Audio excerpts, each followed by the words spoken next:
संसदीय अर्थसंकल्पीय अधिवेशनाच्या दुसऱ्या टप्प्यात आतापर्यंत अनेक महत्त्वाची विधेयकं मंजूर. भारतीय बंदर विधेयक 2025 आणि भारतीय टपाल विधेयक 2025 लोकसभेत सादर. वित्त विधेयकाला संसदेची मंजुरी. स्थलांतरित आणि परदेशी नागरिक विधेयक लोकसभेत संमत.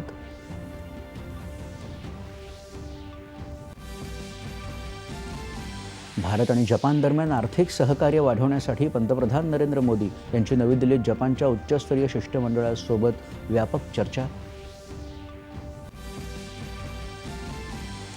रणगाडाविरोधी नाग क्षेपणास्त्र प्रणाली आणि हलक्या वाहनांच्या खरेदीसाठी संरक्षण मंत्रालयाचा 2,500 कोटी रुपयांचा करार. जिंदाल स्टेनलेस लिमिटेड कंपनी महाराष्ट्रात 42,868 कोटी रुपयांची करणार गुंतवणूक. सुमारे 15,000 रोजगार संधी होणार उपलब्ध. आणि वरिष्ठ आशियाई कुस्ती विश्वचषक स्पर्धेत भारताची महिला कुस्तीपटू रितिका हुड्डानं पटकावलं रौप्य पदक.